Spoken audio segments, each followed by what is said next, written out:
So you've decided to apply for your firearms licence. If you're shooting in the field, I assume that you've got a shotgun licence already, but if you're a club shooter, then that's a moot point, so you may just go straight for the Firearm Certificate and not even bother with a shotgun licence, to be honest. But I would recommend, not from any legal perspective or anything like that, but if you are going to be shooting in the field, get a shotgun for a year. It will give you a really good opportunity to cut your teeth, get used to all the safety aspects, get used to the lie of the land, you'll get used to where things are. And also, to be honest, if you're shooting rabbits with a shotgun, you'll really love it when you get a rimfire, so it'll give you a bit more appreciation. It also looks a bit better on your application.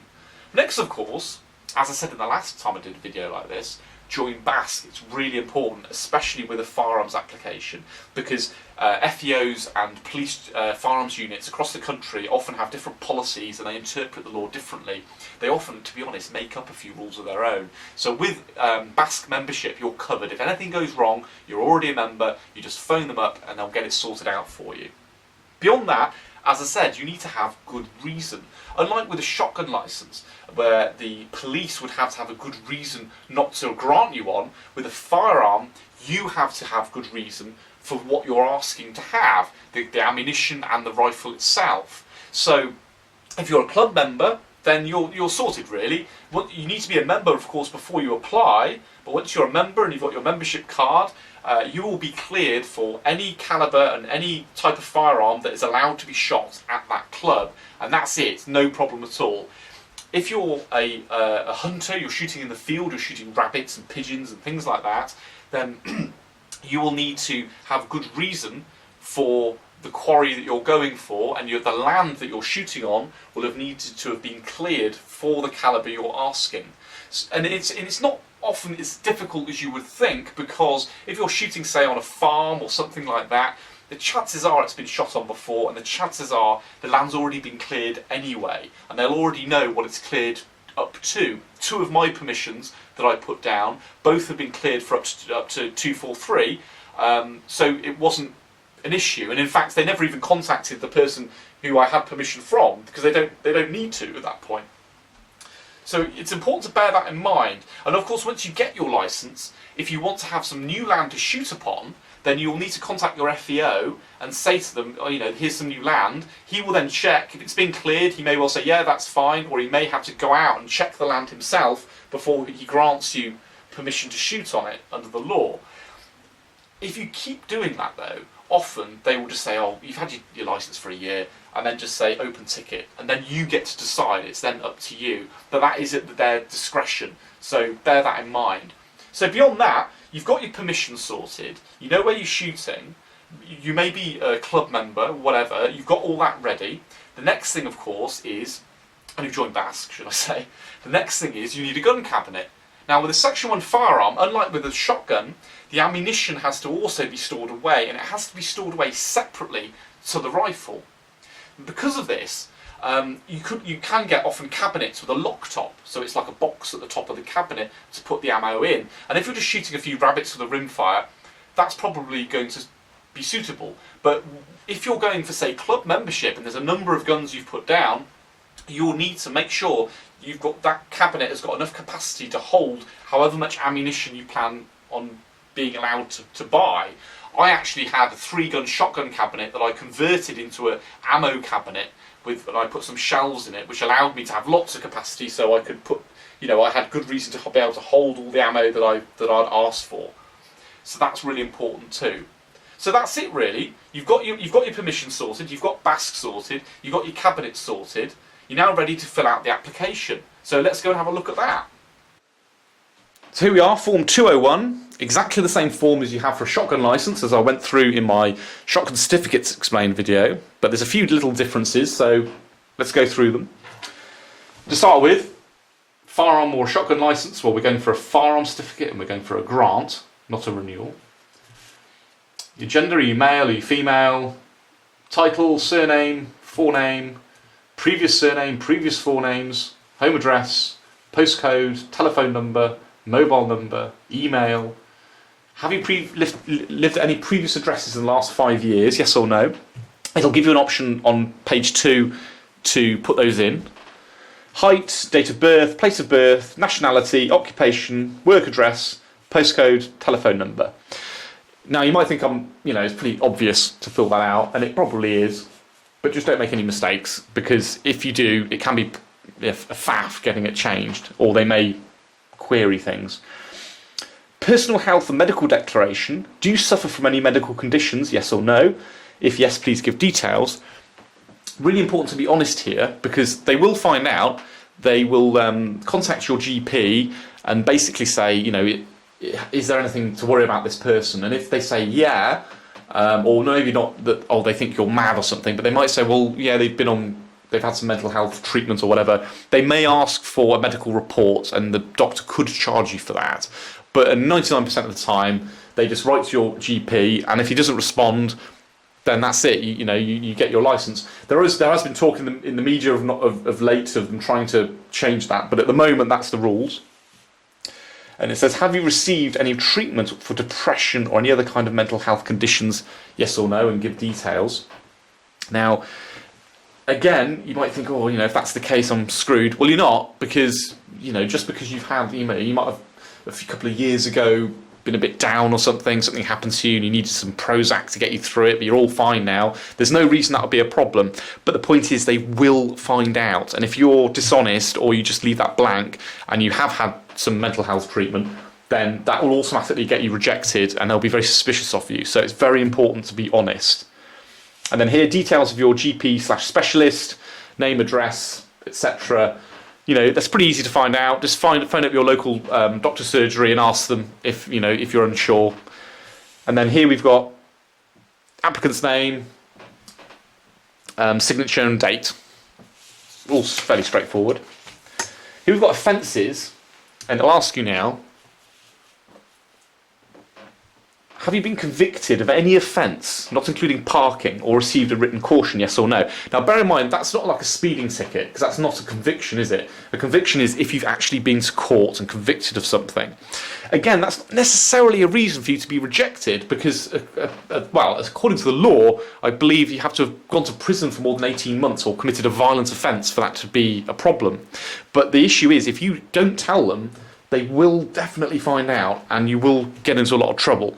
So if you have committed an offence, well, not get into trouble, but you'll get refused, basically. They'll be suspicious of you if you reapply. So put it down, put the date down, and hope for the best, basically. Now, here we've got a place to put your previous addresses in the last 5 years. This is important because they want to know really who you've lived with before and that sort of thing. What they don't want is not a flatmate that you lived with 5 years ago to flag up as a bank robber or something, or a drug dealer, because if they do that, could possibly affect your application. So that's why they want to know. Again, address, postcode, and then from and to. Pretty self-explanatory. And any other places, just put that in. Now here we have application for renewal of a firearm certificate. Now before, when we did the shotgun application, we could leave this alone, but we won't this time. It's now saying details of firearms currently held. Obviously you would fill that in if it was a renewal, but this isn't a renewal, so definitely put none in there, because otherwise you get into a lot of trouble. And then on the next section, details of firearms to be acquired. Now here you've got some of the calibre, type and reason. Now, a bit further on, there is a sheet that gives you, for extra details you can put in, and that's where you would put in things like the name of your gun club you've nominated, or the land permission that you want to shoot on, that sort of thing. So, for me, for my Browning T-bolt, I'd put 22LR, type would be bolt action, even though it's straight pull, it's still a bolt action. And then the reason, so I would put vermin and target, because I'd want to use that gun at the gun club I'm a member of, and also to shoot rabbits with. But obviously, whatever you want. For instance, though, another example would be, if you've got a shotgun, like you want a Section 1 shotgun for practical, like I have, I would recommend, if you've got a permission, put it down for vermin as well, because especially with a shotgun, it's a lot more open with a shotgun license. So it's quite the Section 1 shotgun, should I say, than it is with any other Section firearm, apart from for slugs, because normally you are shooting Section 2 ammo, so you don't have to have specific nominated land for a Section 1 shotgun, which is quite handy. So in that instance, you would put 12-bore pump action shotgun, and then you could put vermin and target. The only sort of gun you might not put vermin on is obviously if you've not got a permission, but if you have got permission, but you wanted something like a long-barreled revolver, which I put down, and Tom's got one, as you know, that would be 44 Magnum, long-barreled revolver, and then target. Don't put vermin down for something like that, because they'll just say no. There's no good reason for you to have a gun like that as far as they're concerned. And then here we have details of the maximum amount of ammunition to be possessed. Now, this is like a wish list more than anything, to be honest, because they will tell you, and they may tell you to bugger off, basically, if you ask for thousands of rounds. But calibre and quantity, and there's loads of boxes to fill in. So, for my 2.2, it would be 2.2 LR, hollow points, quantity maybe 500, something like that, whatever you think's reasonable. If you are going for a 2.2 long rifle and you ask for more than 500, chances are they'll say no, but it does depend on the FEO, to be honest. They do vary a lot, and that is one of my bugbears, actually, because there isn't a lot of consistency with the way they treat people. Even under the same police jurisdiction with the same FEO, it depends often how they feel on that day, to be honest. But put it down. If you are a target shooter, obviously you can't put hollow point ammunition. They won't grant you that. You need to put ball ammunition. But if you are going to be shooting on a permission, which you're going to put down, put hollow points, because if you can have hollow points, then you can also have normal ammunition. Details of, or in the case of a grant, proposed security arrangements. Are the arrangements at your home address? Yes or no? Now, it doesn't have to be at your home address. I have checked with BASC recently because, for various reasons, I was thinking of moving somewhere else at some point, and I was wondering whether I had to take my cabinet and everything with me, or I could leave it at my brother's house or my dad's house or somewhere like that. And provided you're the only person who's got access, and obviously it's bolted to the wall, there's no problem at all. You're allowed to do that. So don't let that put you off, basically. I know there was a guy on the Pigeon Watch forums asking about that because his girlfriend wouldn't let him put guns in the house, and he was asking if he could put them in his dad's house. And the answer is yeah. And your dad doesn't even have to have a license. As long as you're the only person with access, it's not a problem. And then it's asking for the type of security. Well, let's be honest, 99.999% of the time, you're going to say cabinet, but you could put clamp or gun room or whatever else. It says, is the security shared with another certificate holder? Now, this is really important, and Tom's found this relatively recently. His girlfriend wanted to get a shotgun, and she wanted to keep it in his cabinet. Now, that's fine, except for she can't put her Section 2 shotgun in his cabinet with his Section 1 firearms, because she's not allowed to have access to them. If Tom's just got a shotgun cabinet with just Section 2 shotguns in, not a problem. You can lend shotguns, you can, for up to 3 days to people, you can share security, not a problem. But if you are a Section 1 holder and the other person isn't, or even if they are, you still can't share it, because even two Section 1 holders can't have access to each other's guns, not unless one of them's a firearms dealer or something like that. So that's something to bear in mind. Then it asks for ammunition storage. Now, bear in mind, unlike with a shotgun application, your ammunition does need to be locked away. Now, there's different options. It really depends on your needs. You could do something like get like a safe for 30 quid from Argus, and just bolt that to the floor, and that would be fine. If you were just shooting rabbits with a 2.2 and you wanted, say, 500 rounds of that, not a problem. If you're going for target shooting and you've asked for loads of rounds, or you've got a Section 1 shotgun and you want slugs, which take up loads of room, you might want to think about possibly getting a separate small shotgun cabinet and put some shells in it. That's what I did for my ammo. So it's really whatever's required, really. But to be honest, as I said, it's common sense. If it's secure, then they won't have a problem with it. Again, the application for the grant and renewal of a shotgun certificate. Now, bear in mind, if you've already got a shotgun license and you're applying for your firearms license, then it's probably a good idea to combine them, which you can do. If you want to do that, put down the bore and the action type and the make and the serial number of any shotguns you've currently got, and then again, this is just like on the previous page. It's asking you about your security arrangements, the type of security, and whether it's shared or not. So if you're combining, which to be honest I recommend you do because it's cheaper and it's easier, because you only have to have one visit for both licenses, fill that out as well. Even if you've only had your shotgun license for a year, just renew it anyway, and then after that it's every 5 years for both, and it's cheaper. Continuation sheet. Now, this is really important for a firearms license, because this is where you're going to put down the place you basically want to shoot. So if it was a shooting club, you'd put the address of the club, you'd put the telephone number, and you would put your member number on there. They will obviously do the rest. If it's a permission to shoot on, then you need to put the name of the person who owns the land, you need to put the address and the telephone number as well. As I said, chances are, if it's permission on a farm, and it's, you know, people have shot on this farm before, it's almost certainly been inspected before, and once it's been inspected once, they will just do it every 10 years. So they will probably already know what's allowed on that land. But the FEO will talk to you about this, because say you did put down I'd put down a 30 caliber for one of my permissions, and he would have said, well, it's only cleared for a 243. Either he would say, well, okay, I'll go and check it again, and let's be honest, if it's good for a 243, it's good for a 30 anyway.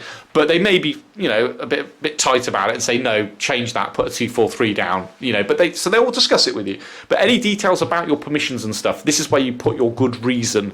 You know, if you don't put anything down here, you won't, you know, for a firearms license, you will not get, you know, you will not get your, you know, you won't get your license through. So it's really important. And obviously, for each permission, put that down. He will discuss that with you, though, the FEO, when you put it down. Here's your declaration.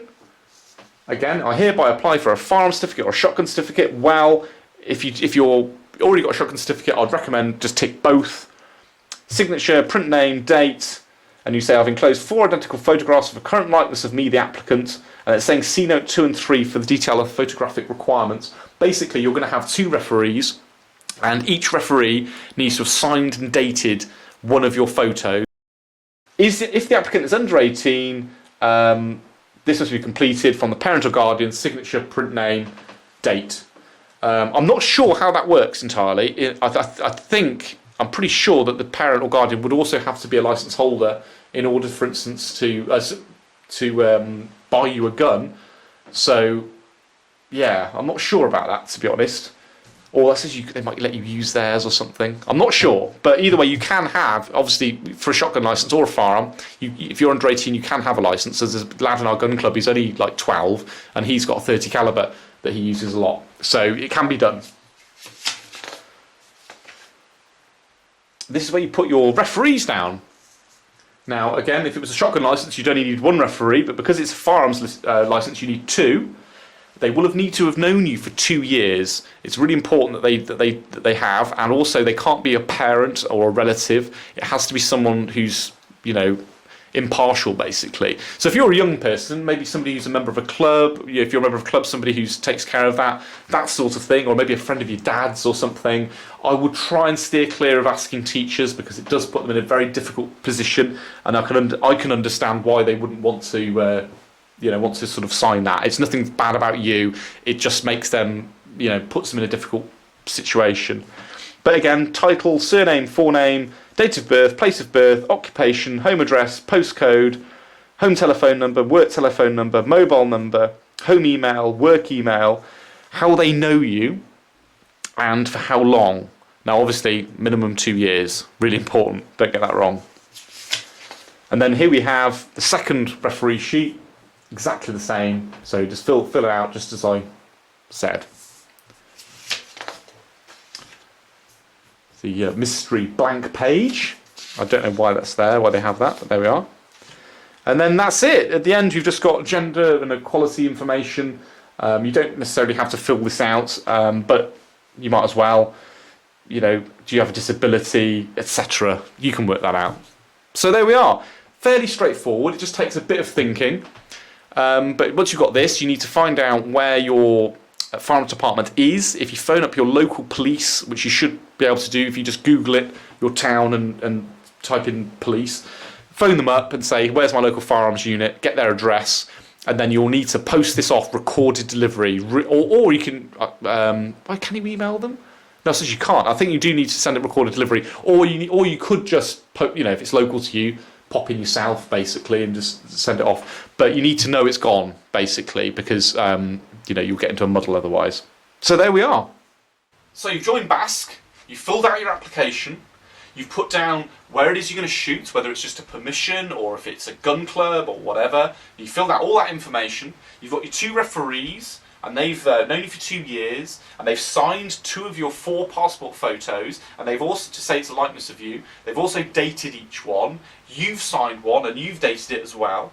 You've got your cheque for and I can't remember off the top of my head how much it is currently because it changed recently, but I'll put it just here. And whether it's a dual application for a shotgun and a firearm certificate, or just a firearm certificate, obviously put in the appropriate amount of money, the appropriate amount on the cheque, and you've sent that off to your local firearms unit. Now it's a bit of a waiting game. It depends how busy they are. I was lucky, it didn't take too long, it was a few weeks for me, but some people sometimes wait up to 6 months. It depends really where in the country you are. But eventually you'll get a phone call off your local FEO and he'll ask you, when's a convenient time to come round and have a chat.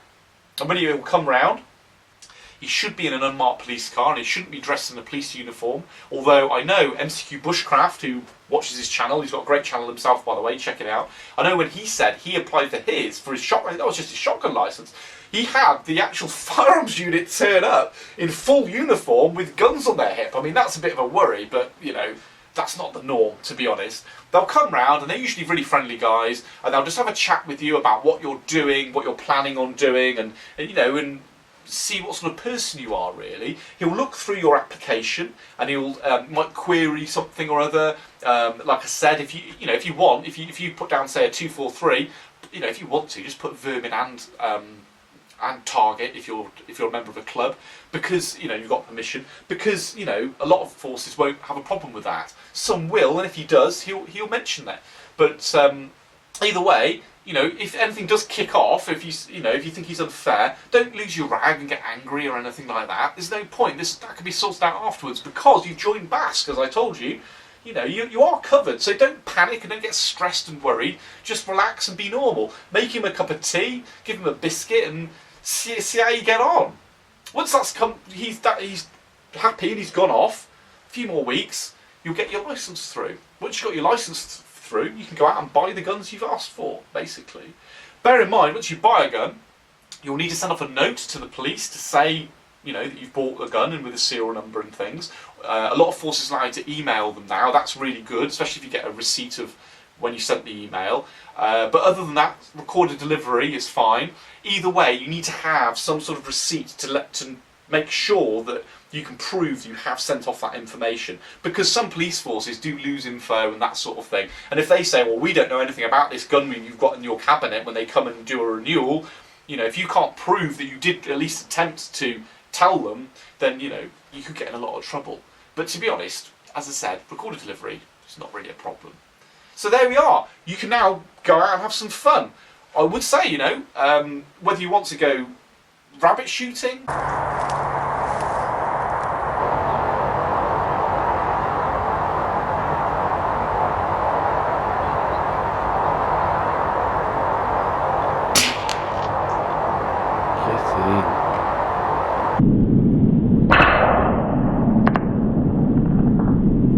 maybe some pigeon shooting with a Section 1 shotgun.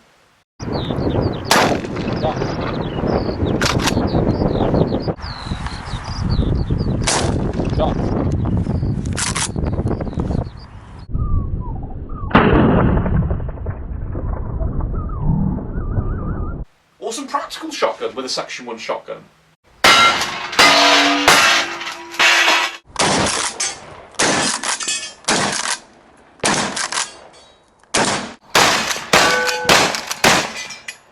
Or just good old target shooting.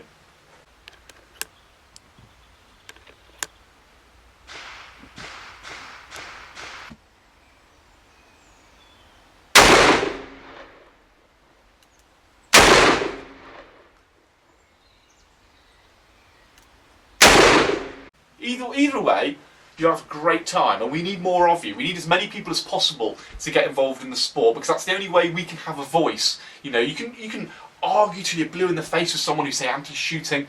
Get them out there, get them shooting, and then encourage them to make an application and get their own guns, because that's the way we'll have a voice, and it's an easy way of doing it. That's why I'm doing this video. I want as many of you as possible to get involved in the sport. So either way, I hope you enjoyed that. I'd like you to share it to as many people as possible, because I want this to get out there to help people get their applications in. So like and subscribe.